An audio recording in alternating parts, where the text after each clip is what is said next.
तो बिहार की सियासत आखिर इतनी अप्रत्याशित क्यों है? 2025 के चुनाव नतीजों ने ना एक बार फिर से ये सवाल हम सबके सामने खड़ा कर दिया है। एग्जिट पोल्स ने एक कहानी बताई, लेकिन नतीजों ने तो एक बिल्कुल ही अलग हकीकत पेश कर दी।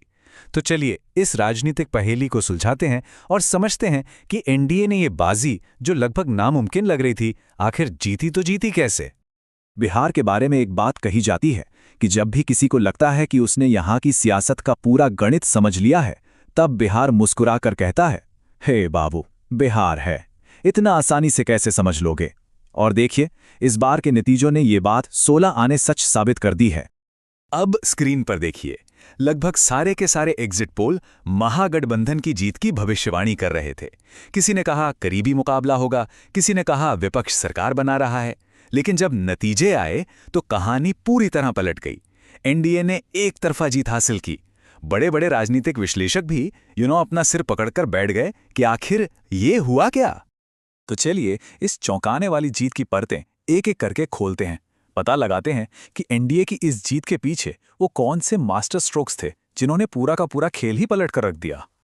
एनडीए की जीत का सबसे बड़ा तुरुप का इक्का शायद इसी एक नंबर में छिपा है, 10,000 रुपए। ये वो रकम है जो महिला रोजगार योजना के तहत चुनाव से ठीक पहले 1,21,00,000 जीविका दीदियों के बैंक खातों में सीधे ट्रांसफर की गई। ये एक ऐसा साइलेंट मूव था जिसने नतीजों में सबसे जोर का धमाका किया। जरा इस कदम का पैमाना समझिए। बिहार में करीब 3.5 करोड़ महिला वोटर हैं, जिनमें से 1,34,00,000 जीविका दीदियां हैं। इसका मतलब है कि राज्य की 40% महिला वोटर सीधे सीधे इस योजना की लाभार्थी थीं। ये नीतीश कुमार का सबसे बड़ा, सबसे मजबूत और सबसे भरोसेमंद कोर वोटर बन गया। और यही वो वोटर था जिसने चुपचाप मतदान करके सभी को चौंका दिया। और ये रणनीति काम कर गई, क्योंकि राजनीतिक गलियारों में ये माना जाता है कि महिलाएं एकमुश्त वोट करती हैं। इसका सबूत भी है।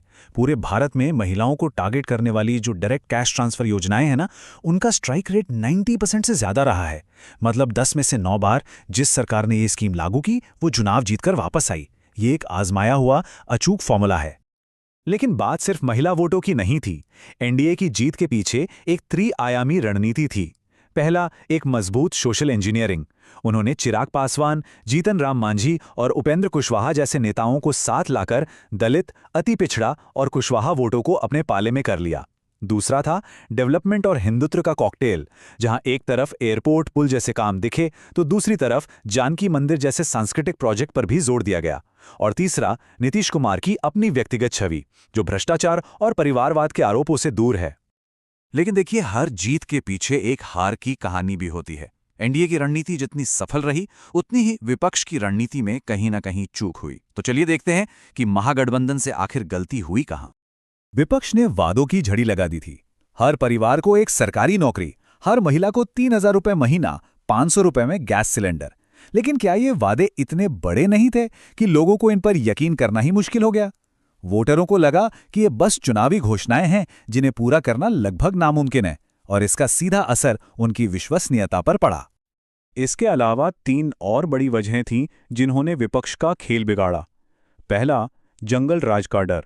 ये उस दौर की याद दिलाता है जब राज्य में कानून व्यवस्था की स्थिति खराब मानी जाती थी, और 20 साल बाद भी ये नैरेटिव महिला, ईबीसी और दलित वोटरों को प्रभावित करता है। दूसरा, महागठबंधन के अंदर सीटों के बंटवारे को लेकर आखिरी मिनट तक चली खींचतान, जिसने एक बिखरे हुए गठबंधन की तस्वीर पेश की। और तीसरा, राहुल गांधी का वोट चोर वाला नैरेटिव, जो जनता के साथ कनेक्ट नहीं कर पाया और लोगों को यह हार का बहाना ज्यादा लगा। और इस पूरी कहानी में एक और किरदार था, प्रशांत किशोर। उनकी जनसुराज पार्टी भले ही एक भी सीट न जीत पाई हो, लेकिन 240 सीटों पर उम्मीदवार उतारकर उन्होंने विपक्ष के वोट बैंक में जबरदस्त सेंध लगा दी। कई सीटों पर तो उनके उम्मीदवार ने इतने वोट काटे कि आरजेडी के जीतने वाले उम्मीदवार भी हार गए। बिहार के इस चुनाव का असर सिर्फ पटना तक सीमित नहीं रहने वाला है। इसकी गूंज दिल्ली की सियासत में भी सुनाई देगी। चलिए देखते हैं कैसे। 2024 के आम चुनावों में उम्मीद से कम प्रदर्शन के बाद हरियाणा, महाराष्ट्र और अब बिहार की ये बड़ी जीत बीजेपी के लिए एक संजीवनी बूटी की तरह है। इस जीत ने एक बार फिर प्रधानमंत्री मोदी की वोट विनर वाली छवि को मजबूत किया है और ये साबित कर दिया है कि मोदी लहर अभी भी कायम है। इस चुनाव का सबसे बड़ा राष्ट्रीय सबक यह है, महिला वोटर अब एक निर्णायक वोट बैंक है और उन्हें साधने का सबसे कारगर तरीका है डायरेक्ट कैश स्कीम। अब ये लगभग तय है कि आने वाले हर चुनाव में हर पार्टी महिला वोटरों को लुभाने के लिए ऐसी ही योजनाएं लाएगी।